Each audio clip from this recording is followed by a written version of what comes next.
हाँ जी, राम राम विसारन। तो आपने दो क्लासा होगी ये देखी होगी।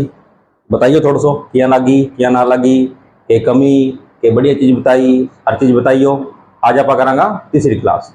तो आपने पिछले टॉपिक चलना रहे हो वर्ण विचार जगह आप स्वर पढ़ने लग रहा। स्वरों का वर्गीकरण कुछ कर लिया, एक रह गयो बस आपनो देखो आप आज सगे सगे कंप्लीट कर देना। एक तो इम्पोर्टेंट कौन ही हो जब मैं थाने सोचो भी चलो ठीक है, पहले तो मैं सोचो भी ना भी कराऊं, पर फिर भाई बात की कोई कमी ना रह जाए, काल घर को निकल गई एक आधो आ जाए भी नाना गुरु जी थे मन वो करायो को नहीं, वो तो जरूरी हो वो मैं करनो।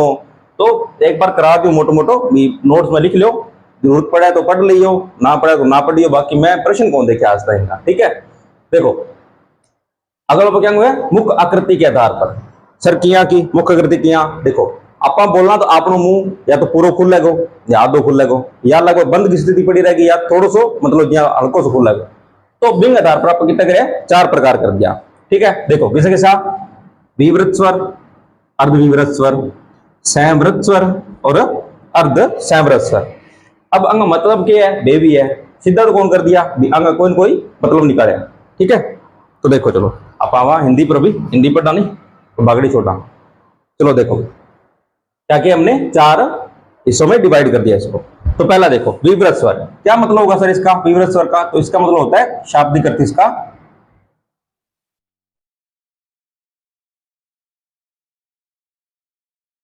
शाब्दिक अर्थ खुलना। विवृत का शाब्दिक अर्थ क्या होगा? खुलना, अर्थात जिसका उच्चारण करते समय मुंह पूरा खुला हो, जिसका उच्चारण करते समय हमारा मुंह पूरा खुला हो वो कौन सा होगा? विवृत स्वर होगा। और ऐसा एक ही स्वर है, सब में बचपन में कभी न कभी कोई न कोई डॉक्टर के पास गया होगा और जब आपका मुंह पूरा खोलना होता है तो वो बोलता है कि आ कर, क्या कर? आ कर। बस एक यही होता है आ, जिसका उच्चारण करते समय हमारा मुंह पूरा खुला रहता है। तो ये हो गया। ठीक है, अगला कौन सा होगा? अगला अर्धविवृत स्वर। इसका शाब्दिक अर्थ क्या होगा? देखो इसका हमारा क्या था? खुलना। अर्ध अर्ध लग गया ना, ये देख लो बस। तो अर्धविवृत अर्थात मुंह है आधा खुलने की स्थिति, मुंह है आधा खुलने की स्थिति, ऐसा लगेगा जैसे हमारा मुंह आधा खुला हुआ है। ठीक है, अब देखो अर्धविवृत कौन कौन से होंगे तो लिख दिए मैंने आपके, कौन कौन से? ए और औ। तीन स्वर हो गए, तीन स्वर होंगे हमारे ए और औ। अगला कौन सा होगा सर? संवृत स्वर।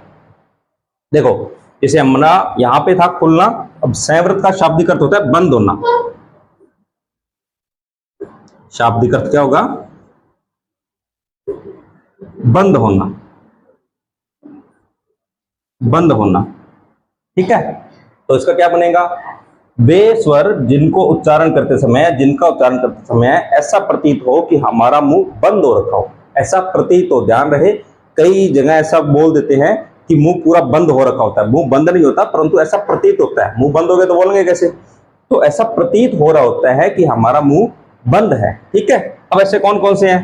तो हमारा ई और दीर्घ ई हो गया, उ और दीर्घ उ हो गया और री हो गया। आप इनका उच्चारण करके देखना, एक बार घर पे बोल के देखना और आप तब आपको समझ आएगा कि हाँ इनका उच्चारण करते समय ऐसा लगता है जैसे मुंह हमारा लगभग बंद है। ऐसे घर पे जाना और वो शीशा होता है उसके सामने खड़े हो, बोल के देखो, देखो उसमें कि कितना बंद हो रहा है कितना नहीं, तो देखना। ऐसा नहीं है कि आप पूरा मुंह बंद हो जाएगा, ऐसा प्रतीत होगा। ठीक है, अगला कौन सा है? अर्ध संवृत। तो अगर हम यहाँ पे अर्ध था मतलब आधा था तो यहाँ पे भी अर्ध है आधा। अर्ध संवृत अर्थात क्या होगा?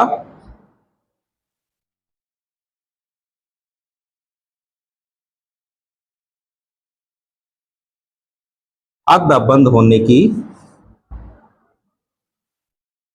मुंह है आधा बंद होने की स्थिति। ठीक है, मुंह है आधा बंद होने की स्थिति। और ऐसे हमारे पास दो ही है, ए और ओ। ठीक है, ए और ओ। अब दोबारा देख लो, हमने स्वरों का वर्गीकरण किया था किसके आधार पर करें? हम मुख्य आकृति के आधार पर। हमारा मुख किस प्रकार का होता है जब हम स्वरों का उच्चारण करते हैं? चार प्रकार हमने निकाले, विवृत स्वर, अर्धविवृत स्वर, संवृत स्वर और अर्ध संवृत स्वर। विवृत का शाब्दिक अर्थ क्या होगा? खुलना। और अर्धविवृत का शाब्दिक अर्थ क्या होगा? मुंह है आधा खुलना। संवृत का क्या होगा? बंद होना। और अर्ध संवृत का क्या होगा? मुंह है आधा बंद होना। ठीक है, और इसके आधार पर मैंने आपका लिख दिया है। एक बार इसका स्क्रीनशॉट ले लो, इसके नोट्स बना लो और रखो। ज़्यादा नहीं, इसको 2-3 बार आप पढ़ोगे तो आपको याद हो जाएगा। ज़्यादा मत्था मत मारना, इससे पहले मैंने आपको करवा दिए थे, उन पर थोड़ा सा ज़्यादा ध्यान देना, उनसे कई बार सीधे सीधे क्वेश्चन पूछ लेते हैं। लो एक बार स्क्रीनशॉट। तो अब हम पढ़ेंगे व्यंजन। ठीक है, हमारे स्वर कंप्लीट हो गए। हमने स्वरों का वर्गीकरण किया था, वो आप एक बार देखना अच्छे से, उनको नोट करना, कुछ भी रह गया उसमें बताना। ठीक है, तुम्हारे स्वरों का पूरा हो गया था। अब हम पढ़ेंगे व्यंजन। व्यंजन क्या होते हैं सर? पढ़े आपने सबने, कैसे लिख के ग तक। ठीक है, वही पढ़े ना। देखो, अब व्यंजनों की एक परिभाषा है।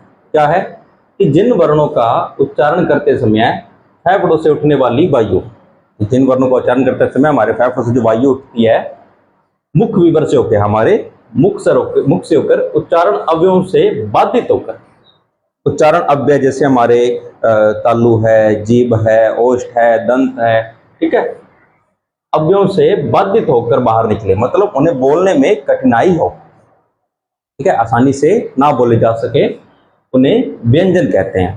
ठीक है, तो अब आप में से कुछ बच्चे नहीं बोलेंगे कि सर हम तो बढ़िया बोल लेते हैं, हम तो क ख ग हम तो अच्छे से बोल लेते हैं, हमें तो कोई भी इसमें दिक्कत नहीं आती। मैं बोलूंगा आती। कैसे आती है? देखो, हम क्या बोलते हैं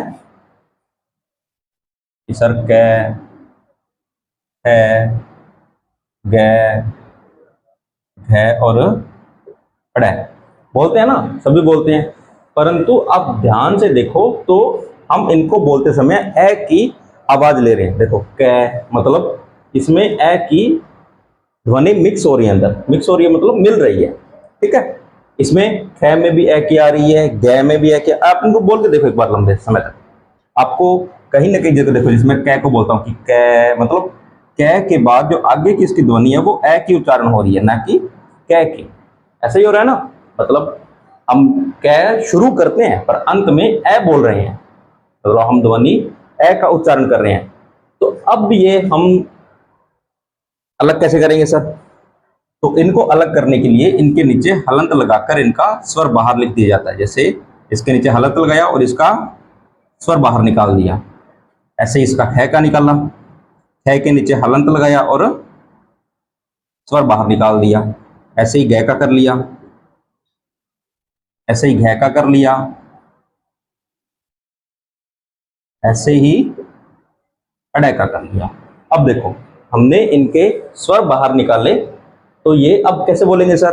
एक क्वेश्चन आता है ना कि हमने स्वर तो बाहर निकाल लिया, अब इसको कैसे बोलेंगे? तो अब इसको आप सिर्फ इतने समय तक बोलो कि हमें सिर्फ एक क की ध्वनि सुनाई दे। ठीक है, जैसे इसको बोलेंगे क, ख, ग, घ और ड़। इसमें हम इसको लंबा नहीं खींच सकते, हम इसको सिर्फ शॉर्ट में बोलेंगे। ठीक है, तो अब हमें एक परिभाषा मिलती है। एक परिभाषा क्या मिलती है कि व्यंजन ध्वनियों का उच्चारण करते समय हमें स्वरों की सहायता लेनी पड़ती है ना। हम यहाँ पे स्वरों की सहायता ले रहे हैं, तो आप लिख देते हैं। एक मिनट,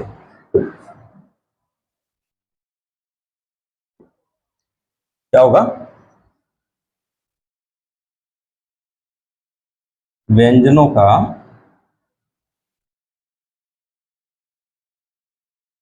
उच्चारण करते समय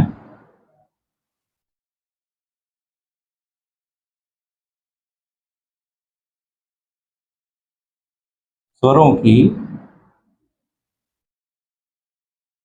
सहायता ली जाती है। ठीक है, आप सबने बचपन में कायदा पढ़ा होगा। कायदे में एक पेज आता है 12 कड़ी का, 12 कड़ी का आता था ना, तो उसमें क्या होता था?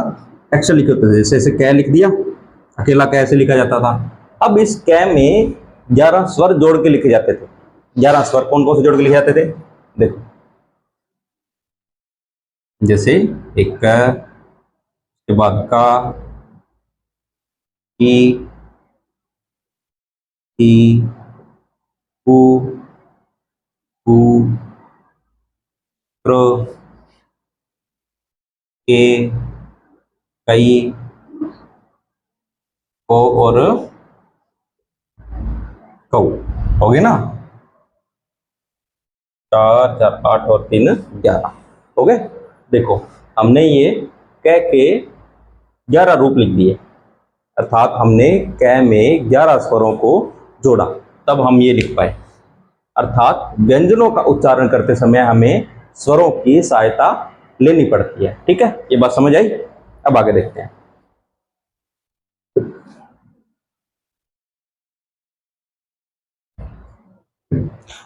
अब एक प्रश्न आता है कि सर ये व्यंजन कितने हैं, इनकी संख्या कितनी है, तो हम पढ़ेंगे आगे। सामान्य तौर पर कई बार प्रश्न आ जाता है सीधा सीधा, तो व्यंजनों की संख्या से लिखें। क्या आएगा? व्यंजनों की संख्या। व्यंजनों की संख्या कितनी होती है अभी? तो आप में से लगभग बच्चे अलग अलग बोलते हैं कि सर 33 होती है, सर 42 होती है, 56 भी बोला जाता है कई बार। देखो, हम यहाँ पे 33 पढ़ेंगे एक बार। व्यंजनों की संख्या कितनी होती है? 33। अच्छा, आप में से कौन कौन से बच्चे ऐसे हैं, ईमानदारी से बताना कमेंट करके। ईमानदारी से कितने बच्चे ऐसे हैं जिनको कै से लेके जय तक पूरा आता है? इंग्लिश हम सबको आती है ना, ए टू जेड आती है। हिंदी में किसको आता है कै से लेके जय तक? मुझे एक किसी, मैंने जब पहली क्लास रिकॉर्ड की तो मैंने तब बोला था कि मैं आपको हिंदी ए टू जेड करवाऊंगा, बोला था ना। तो मुझे किसी बंदे ने बोल दिया कि तू ए टू जेड क्यों बोल रहा है, तो कैसे लेके गया तक बोल। मैंने बोला बोल सकते हैं, परंतु सबको बीच वाले आते भी तो नहीं है, ऐसा ही होता है ना। तो देखो अभी मैं आपको करवाता हूँ, एक बार आप इसका स्क्रीनशॉट लो, फिर इसको मैं साफ करता हूँ।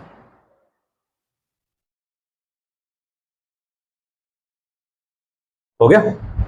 अब हम व्यंजन पढ़ते हैं। 33 व्यंजन पढ़ने हैं अपने।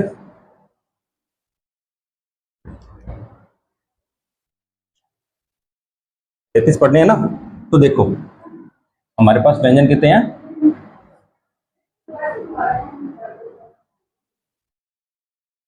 33। तो इस व्यंजनों को पढ़ने के लिए, इनको आसान करने के लिए, इनको क्या किया जाता है कि बांट दिया जाता है वर्गों में। हम भी ऐसा करते हैं ना, कोई बड़ी चीज है उनको पढ़ना मुश्किल होता है तो हम उसको छोटे हिस्सों में डिवाइड कर देते हैं ताकि हम आसानी से पढ़ सकें। जैसे राजस्थान हिस्ट्री है, राजस्थान हिस्ट्री बहुत बड़ी होती है, परंतु उसको पढ़ने के लिए अलग अलग हिस्सों में बांट दिया जाता है, वैसे ही यहाँ है। ठीक है, तो क्या पढ़ेंगे हम? पहले क्या शुरू करेंगे? कै वर्ग। कै वर्ग।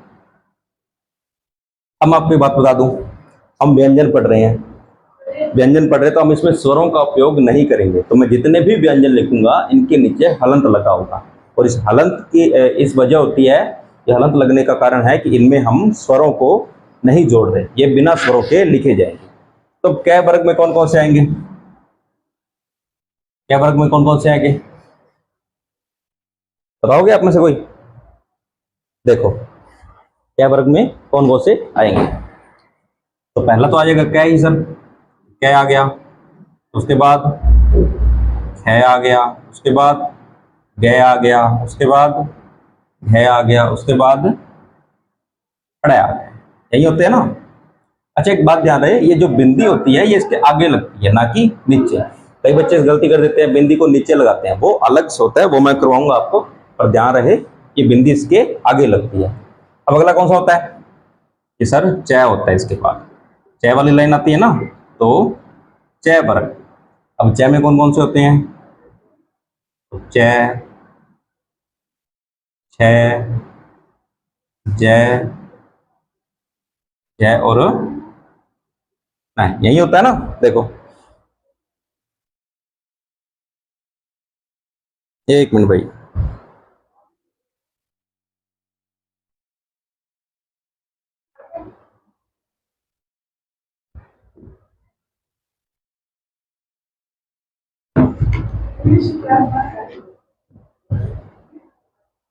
हाँ भाई बोलो, यही होता है। अब अगला कौन सा आएगा? अगला कौन सा आएगा? बोलो भैया, एक मिनट में थोड़ा सा सेट कर लो एक चीज। हाँ अगला कौन सा आएगा? टय वर्ग। टय वर्ग आएगा। अब टय वर्ग में कौन कौन से आते हैं? कि सर है डे, है और अण, यही आते हैं। अगला कौन सा होगा? तो अगला आएगा सर तय वर्ग। तय वर्ग। तय वर्ग में कौन कौन सा आएगा? तय, है, द, ध और न। और लास्ट कौन सा रह गया अपना? पै वर्ग। पै वर्ग, पै में कौन कौन से आएंगे? तो पै, पै, बै, भ और म। ठीक है, अब ये हो गए हमारे 5 वर्ग। इन वर्गों को ऐसे ध्यान रखना भी, ये वर्ग ऐसे ही पूछ लिए जाते हैं, ऐसे ही हमको याद रखने हैं, यही इनकी सीरीज बनती है। ठीक है, कई बार सीधा क्वेश्चन पूछ लेना, कै वर्ग का व्यंजन नहीं है, कै वर्ग का नहीं है, या कै वर्ग का पंचम अक्षर कौन सा होता है, ये जो पांचवा होता है जिसको पंचम अक्षर बोलते हैं, ये कौन सा होता है। तो ये क्वेश्चन कई बार पूछ लेते हैं, तो इसका थोड़ा सा ध्यान रखो। अब देखो एक बात, इन 25 हो गए ना, ये एक 5 वर्ग है, एक में 5, तो ये होंगे हमारे पास टोटल 25।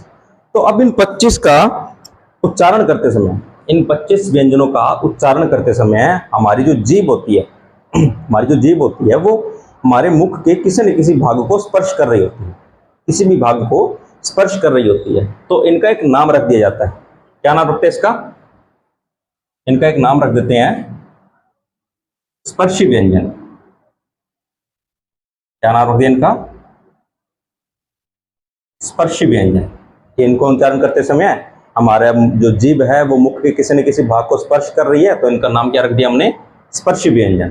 ठीक है, अब देखो ये किसी न किसी वर्ग के हैं, ये हमारे पास 5 वर्ग है, और ये जितने भी वर्ण हैं ये एक वर्ग से जुड़े हुए हैं, किसी भी एक वर्ग से जुड़े हुए हैं। तो इनका एक नाम और रख लेते हैं, क्या? वर्गीय व्यंजन। क्या नाम रख दिया इनका? वर्गीय व्यंजन। ठीक है, तो ये दो नाम है। कई बार सीधा सीधा क्वेश्चन पूछ लेना, स्पर्शी व्यंजन का उदाहरण नहीं है या वर्गीय व्यंजन का उदाहरण नहीं है, तो इन 25 में से कोई 4 दे देगा, 3 दे देगा, एक कोई अलग दे देगा, तो आप थोड़ा ध्यान रहे। ठीक है, तो ये हो गया हमारे पास 25। अब एक क्वेश्चन आता है कि सर हमने तो 33 लिखे थे यहाँ पे, तो बाकी के 8 कहाँ पे गए? 8 रह गए ना, तो बाकी के 8 कहाँ पे गए? तो एक बार आप इनका स्क्रीनशॉट लो, फिर हम बाकी के 8 भी लिखते हैं। हाँ जी, ले लिया स्क्रीनशॉट। तो पढ़ते हैं हम आगे। हमने स्पर्शी और वर्गीय व्यंजन पढ़ लिए, कितने थे कैसे लेके मैं तक, टोटल कितने थे? 25 थे। ठीक है, अब आगे बढ़ते हैं, कौन से? अंतस्थ व्यंजन। अंतस्थ व्यंजन ये कौन से होते हैं अभी? अंतस्थ व्यंजन कौन से होते हैं? तो इनकी एक परिभाषा है, वे व्यंजन जो ना तो स्वरों में आते हैं, वे वर्ण करो, वे वर्ण जो न तो स्वरों में आते हैं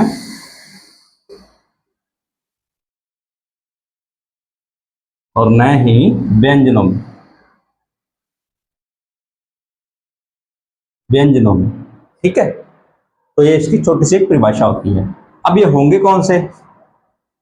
कौन से होंगे? तो आप लिख लो, यह, र, ल और वह, ये 4 आपके होते हैं अंतस्थ।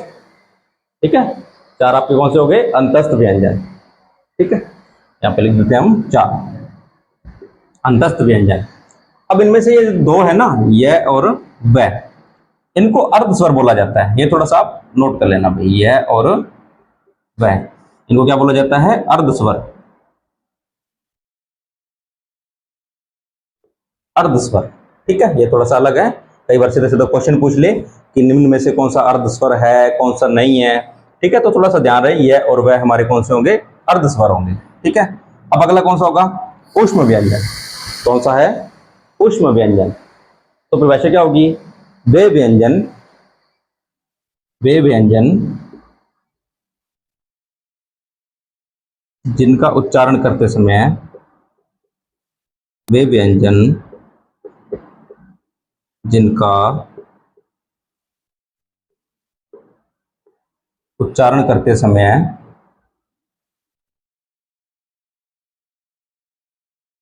श्वास वायु घर्षण के कारण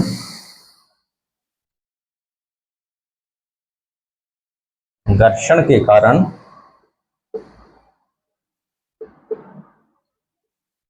गर्म होकर मुख से बाहर निकलती है। गर्म होकर मुख से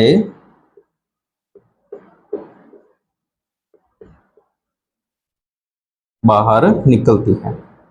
ठीक है, कौन कौन से हो गए एक बार बता देता हूं आपके कौन से होंगे, फिर आपको थोड़ा पहचानने में भी आसानी होगी। ये भी आपके चार होते हैं। कौन कौन से? तो पहला आपका स, श, श और है। ठीक है, ये आपके होते हैं चार कौन से ऊष्म। आप इसको बोल के देखो, इनको आप बोलोगे ना तो ऐसा लगेगा जैसे श्वास वायु पूरा घर्षण करके निकल रही है। घर्षण करके निकल रही है तो कोई भी चीज अगर रगड़ खाएगी, कोई भी चीज रगड़ खाएगी तो वो क्या होगी? गर्म हो जाएगी। तो इनका उच्चारण करते समय श्वास वायु घर्षण करके बाहर निकलती है, इन कारण ये गर्म हो जाती है। ठीक है, तो इसके निकल नाम क्या होता है? उष्म। उष्म मतलब क्या होता है? गर्म होता है ना, उष्म मतलब ही गर्म होता है, थोड़ा ध्यान रहे। ठीक है, अब देखो हमारे पास 25 कौन से थे? 25 कौन थे? इधर कर लेते हैं। हमारे पास 25 तो थे स्पर्शी या वर्गीय व्यंजन। ठीक है, चार कौन से हो गए? अंतस्थ व्यंजन। चार और कौन से हो गए? ऊष्म व्यंजन। टोटल कितने हो गए? तो इनका टोटल कितना करे हो गए? तो 25 और 4 31, 29, 29 और 4 33। तो ये हो गए हमारे 33 व्यंजन, जो मैंने यहाँ पे आपको लिख के दिए थे। व्यंजन 33 होते हैं, वो मैंने आपको आंकड़ा दे दिया एक 33 का। ठीक है, हो गए? तो आप एक बार इनका स्क्रीनशॉट लो, फिर आगे करते हैं। हाँ जी, हो गया स्क्रीनशॉट। तो अब देखो आगे क्या करेंगे हमें? व्यंजनों का वर्गीकरण। जैसे हमने स्वरों का वर्गीकरण किया था, वैसे ही क्या होगा? व्यंजनों का वर्गीकरण करना है हमें। ठीक है, तो ये भी कई प्रकार से होगा। जैसे हमने अभ्यांतर के देखा है, फिर हम देखेंगे उसके कंपन के आधार पर या प्राणवायु के आधार पर, उच्चारण स्थान के आधार पर। ठीक है, वो कई देखेंगे। तो पहला हमारा क्या लिया हमने? अभ्यांतर प्रयत्न, मतलब अंदर के जो प्रयत्न होते हैं उनके आधार पर हमने परिभाषा लिखी। थोड़ी सी क्या लिखा है कि वर्णों के उच्चारण के समय प्रारंभ में जो प्रयत्न किया जाता है उसे अभ्यांतर प्रयत्न कहते हैं, प्रारंभ में। ठीक है, अब देखना शुरुआत में जो प्रयत्न किए जाते हैं वर्णों को उच्चारण करते समय, उन्हें क्या बोलते हैं? अभ्यांतर प्रयत्न। इसके आधार पर हमने कितने प्रकार किए अभी? इसके आधार पर हमने किए हैं 8 प्रकार। अभ्यांतर प्रयत्न के आधार पर हमने व्यंजनों के कितने प्रकार किए हैं? 8 प्रकार किए हैं। अब कौन कौन से? अभी देखो कौन कौन से हैं, पहले हम 4 देखते हैं। तो पहला कौन सा है? स्पर्शी व्यंजन। दूसरा स्पर्श संघर्षी व्यंजन। तीसरा नासिक्य व्यंजन। चौथा उत्क्षिप्त या ताड़न जात व्यंजन। ठीक है, ये नाम थोड़े से याद रखना। अब देखो पढ़ते हैं स्पर्शी व्यंजन। क्या होगा? वे व्यंजन जिनका उच्चारण करते समय श्वास वायु किसी न किसी हमारे मुख के भाग को स्पर्श करके बाहर निकलती है, श्वास वायु। ठीक है, ध्यान रहे इसमें श्वास वायु की बात हो रही है। तो वे कौन कौन से हो गए? भी हमने स्पर्शी व्यंजन कितने प्रकार किए हैं? तो देखो हमने ये 20 वर्ण किए हैं। 20 वर्ण कौन कौन से हैं? भी तो देखो क, ट, त और प, 4 वर्ग। क वर्ग, ट वर्ग, त वर्ग और प वर्ग के आरंभिक 4 वर्ण। क वर्ग के कौन से हैं? आरंभिक 4 वर्ग। क, ट, त, प और इनके क, ट, त, प के आरंभिक 4 वर्ण। टोटल तो हो जाएंगे 20। अब आपको ये कराने की जरूरत नहीं है ना कि क के कौन से होते हैं, ट के कौन से होते हैं, त के कौन से और प के कौन से। तो हमने आपको बता दिया थोड़ी देर पहले ही। ठीक है, अब देखो अगला कौन सा है? स्पर्श संघर्षी। तो इसकी परिभाषा क्या होगी? वे व्यंजन। आप अगर मैं कोई नोट्स बना रहा है ना तो थोड़ा लिख लेना, भी मैं बोल रहा हूँ साथ साथ में। ठीक है, पॉज कर करके क्लास को और लिख लेना। ठीक है, तो देखो वे व्यंजन जिनका उच्चारण करते समय श्वास वायु किसी न किसी मुख के भाग को स्पर्श करके तथा संघर्ष करके बाहर निकलती है। स्पर्श भी करती है और संघर्ष भी करती है। ठीक है, वे व्यंजन जिनका उच्चारण करते समय श्वास वायु किसी न किसी मुख के भाग को स्पर्श करके तथा संघर्ष करके मुख से बाहर निकलती है। अब ये कौन कौन से हो गए? तो हमारे पास ये 4 है। कौन कौन से? च, छ, ज और झ। आप इनका उच्चारण करके देखो एक बार। आप इनका उच्चारण करोगे तो आपको समझ आएगा कि हाँ इनको बोलने में कहीं ना कहीं ऐसे जोर लगता है, ऐसे श्वास वायु को घर्षण करना पड़ता है। ठीक है, च, छ, ज और झ। ठीक है, कर लोगे। अब अगला देखो, नासिक्य व्यंजन। कौन सा? नासिक्य व्यंजन। नासिक्य व्यंजन कौन से होते हैं? वे व्यंजन जिनका उच्चारण करते समय, वे व्यंजन जिनका उच्चारण करते समय प्राण वायु होती है वो नाक से बाहर निकलती है। जो वायु होती है उनका इनका उच्चारण करते समय जो वायु है वो नाक से बाहर निकलती है। नाक से कैसे? तो आप कभी देखना, हमें कभी अगर जुकाम वगैरह हो जाता है ना तो हम ऐसे नाक से बोलना शुरू कर देते हैं और बोलते भी है कि तो नाक से बोल रहा है। ठीक है, अब देखो वे कौन कौन से हो गए। हाँ, कौन कौन से हो गए भी? देखो, अड़, अण, न, न और म।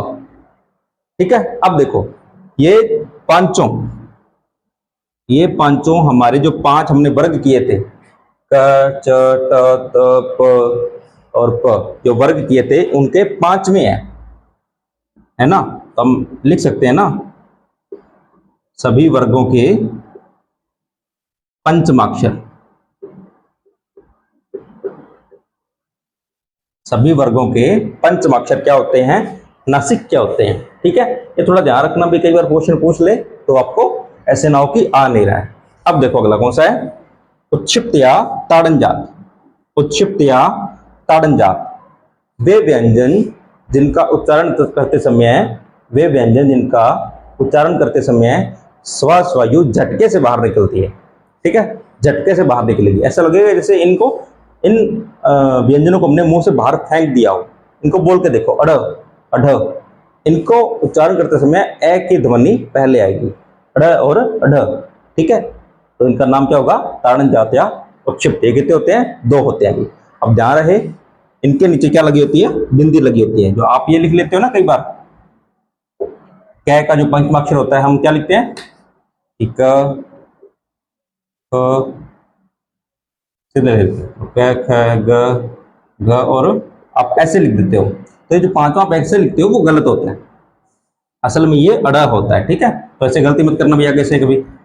ठीक है, अब देखो ये हो गया। तो एक बार आप इसका स्क्रीनशॉट ले लिए और फिर मैं करवाता हूँ आगे। ये चार हमने कर लिए, स्पर्शी व्यंजन, स्पर्श संघर्षी व्यंजन, नासिक्य व्यंजन, उत्क्षिप्त या ताड़नजात व्यंजन। ठीक है, ये हमने कर लिए। आप इसका लो एक बार स्क्रीनशॉट, फिर आगे करते हैं। ले ले स्क्रीनशॉट। चलो, चार हमने पढ़ लिए थे, चार बागे पढ़ते हैं। ठीक है, अब देखो पांचवा कौन सा हमारा? लुंठित व्यंजन। लुंठित व्यंजन कौन सा होगा? र। अब इसकी परिभाषा क्या होगी कि वे व्यंजन जिनका उच्चारण करते समय जीभ में कंपन होता है। इसको बोल के देखो, रे मतलब जीभ में कंपन होगा बहुत ज्यादा। ठीक है, तो जिन व्यंजनों का उच्चारण करते समय जीभ में कंपन उत्पन्न होता है उन्हें लुंठित व्यंजन कहते हैं। अब कंपन के कारण इसका एक और नाम रख दिया जाता है, कौन सा? प्रकंपित। प्रकंपित व्यंजन। ठीक है, अगला देखो, संघर्षहीन व्यंजन। संघर्षहीन व्यंजन क्या होगा परिभाषा इसकी? वे व्यंजन जिनका उच्चारण करते समय, वे व्यंजन जिनका उच्चारण करते समय श्वास वायु बिना संघर्ष के मुख से बाहर निकल जाती है। ठीक है, इनको बोलते समय कोई संघर्ष नहीं करना पड़ता। यह वो आप बोल के देख लो, आसानी से प्राणवायु जो होती है वो मुख से बाहर निकल जाती है। अब ये कौन से होंगे? यह और वह, और इनका एक और नाम था अर्धस्वर, मैंने आपको करवाया था अर्धस्वर। ठीक है, अगला देखो, पार्श्विक। अच्छा, ये पार्श्व का होता है, पार्श्व क्या होता है अभी? तो इसका मतलब होता है बगल, बगल अर्थात बगल से। तो वे व्यंजन जिनका उच्चारण करते समय श्वास वायु बगल से बाहर निकलती है। आप लय को बोल के देखो, जीभ ऊपर लग जाएगी और श्वास वायु साइडों से होकर निकलेगी। तो वे व्यंजन जिनका उच्चारण करते समय श्वास वायु बगल से होकर निकलती है वे कौन से हो गए? पार्श्विक व्यंजन। और ऐसा हमारे पास एक ही है, ल। अब संघर्षी व्यंजन कौन से हो गए? स, श, स और है। इनका एक और नाम भी था, कौन से? ऊष्म व्यंजन।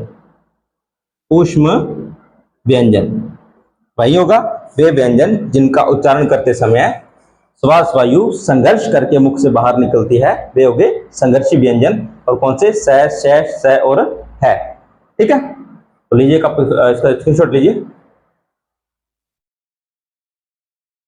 हो गया? तो आज की क्लास यहीं खत्म करते हैं। आप एक बार देखना क्लास को, इसमें कोई डाउट हो तो पूछना। इसके 2-3 आगे और बच्चे वर्गीकरण के, वो हम कल करेंगे। ठीक है, धन्यवाद, थैंक यू।